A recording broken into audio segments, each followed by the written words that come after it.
Chairman بلدیہ وسطی ریحان ہاشمی کہتے ہیں کہ ہمارا مقصد سرکاری تعلیمی اداروں کا معیار بلند کر کے انہیں نجی اداروں کے مقابل لانا ہے۔ نئی نسل میں تعلیم کو اجاگر کرنے کے لیے لائبریریز کو فروغ دیا جائے۔ وسطی ریحان ہاشمی کی سربراہی میں تعلیم کو فروغ دینے کے لیے اجلاس منعقد کیا گیا۔ اجلاس میں تعلیم کی اہمیت کو اجاگر کرنے پر زور دیا گیا۔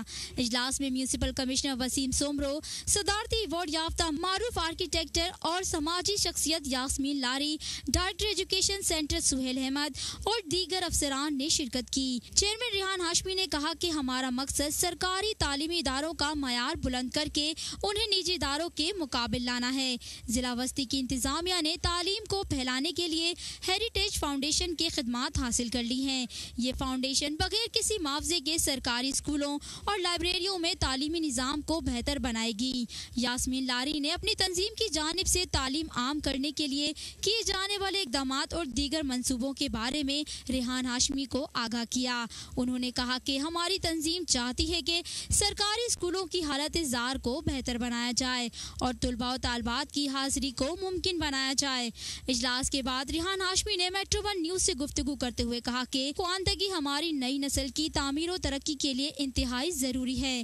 سرکاری اسکولوں میں تعلیمی سرگرمیوں کے لیے مثبت اقدامات کیے جائیں۔ لوگ آن بورڈ آئیں، لوگوں کی چیز ہے، یہ عمارتیں، یہ ادارے، یہ لوگوں کی دراصل امانت ہے، لوگوں کے پاس پاور ہے، لوگوں کو اونرشپ ہم دینا چاہتے ہیں۔ ضلع وسطی یہ واضح طور پہ یہ ہمارا اسٹانس ہے کہ لوگوں کو اونرشپ لینی پڑے گی، چاہے وہ پارک ہو، چاہے وہ گلیاں ہوں، لائبریری ہوں، اسکولز ہوں، لوگوں کی اونرشپ ڈیولپ ہوگی تو چیزیں خود بخود بہتر ہو جائیں گی۔ ریحان ہاشمی نے مزید کہا کہ لائبریریوں کے قیام پر زور دیا جائے، نئی نسل میں تعلیم اجاگر کرنے کے لیے لائبریریوں کو فروغ دیا جائے۔ کراچی اور ضلع وسطی میں جو کتب بینی کا رجحان ہے جس طرح کم ہو گیا، اور ڈی ایم سی سینٹرل کے اندر قائم جو لائبریری ہے وہ زبوں حالی کا بھی شکار ہے۔ نوجوانوں میں کتب بینی کا جو ایک شعور تھا وہ بھی کم ہو گیا، جس کو اجاگر کرنا بھی ہماری ذمہ داری بنتی ہے ایک من حیث القوم۔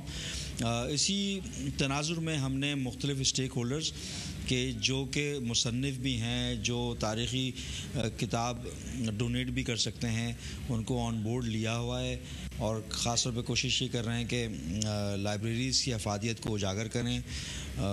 جو ادبی حلقے ہیں وہ بھی سرگرم ہو گئے ہیں ضلع وسطی میں۔ یاسمین لاری نے بلدیہ وسطی کے اسکولوں اور صحبہ لائبریری کا دورہ بھی کیا اور کہا کہ تعلیم کو عام کرنے کے لیے اسکولوں کی حالت کے ساتھ ساتھ طریقہ تعلیم کو بھی بدلنا پڑے گا۔ انہوں نے صحبہ لائبریری کے لیے کتابوں کا تحفہ بھی پیش کیا۔ کیمرہ مین رانا عبید کے ہمراہ ہیرا like, metro one news Karachi.